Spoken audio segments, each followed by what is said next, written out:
Julie, it was the news this weekend that really rocked all of the sporting world. Kobe Bryant, at the age of 41, dead in a helicopter crash outside Los Angeles. We bring it up in this context because of the long relationship he had with the U.S. women's national team and many of its players. The U.S. women's national team Twitter account offering up the following condolences. Kobe always showed up for us. He was there before 2015. He continued to be there after 2019. We'll miss you and we'll miss Gianna.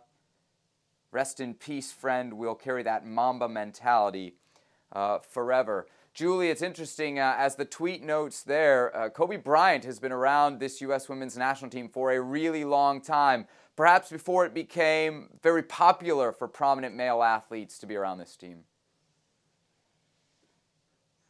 Yeah, and I mean, we know his history with soccer, having lived in Italy when he was younger, having played. You know, I interviewed him at many a men's World Cup.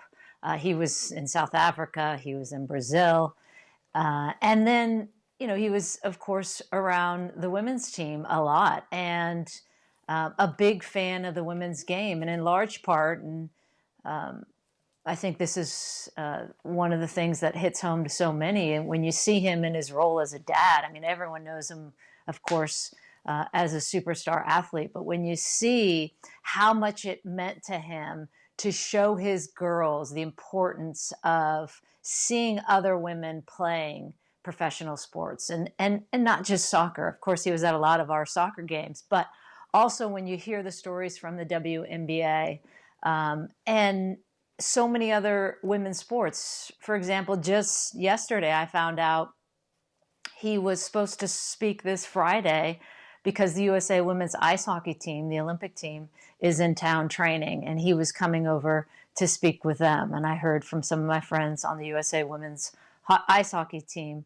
that that's how committed he was to helping other female athletes. And so, you know, the ripples and the effects it has, and especially here in Orange County where I live, on so many families and on so many athletes has been, you know, really hard to deal with this week.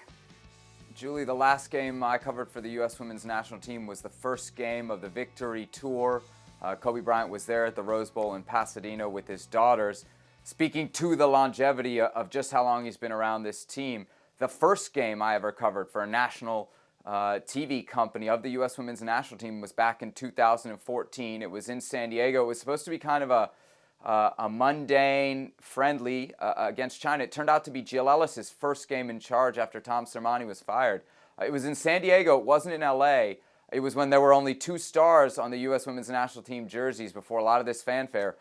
And Kobe Bryant was there. And so you see over that 5-year stretch where really he seemed to be involved in so many other things, he was still keeping an eye on the national team. I think also it's the depth of how close he was to this national team. We've heard a lot of stories about his kind of athletic mentor relationship with Sydney Leroux, who was a World Cup champion in 2015, and then lending his support to a critical cause. We remember when the U.S. women playing on turf was such a big deal.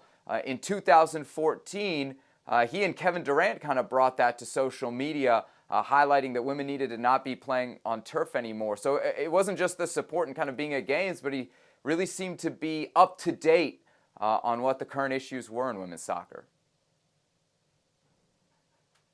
And I think that in his death has been one of the wonderful revelations that have come out, because we did know how supportive, of course, he was of women's sports and other athletes, but to hear it from so many different athletes, from so many different generations in so many different sports, and the fact that he took the time to reach out to mentor, to give them insights and advice and support.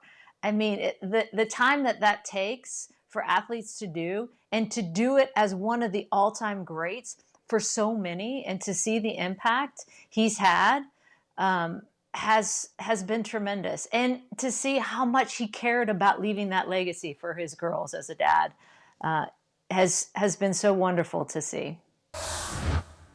Well, thank you very much for watching ESPN on YouTube. For more sports highlights and analysis, be sure to download the ESPN app. And for live streaming, premium content, and let's not forget as well, ESPN FC 7 days a week. Subscribe to ESPN+.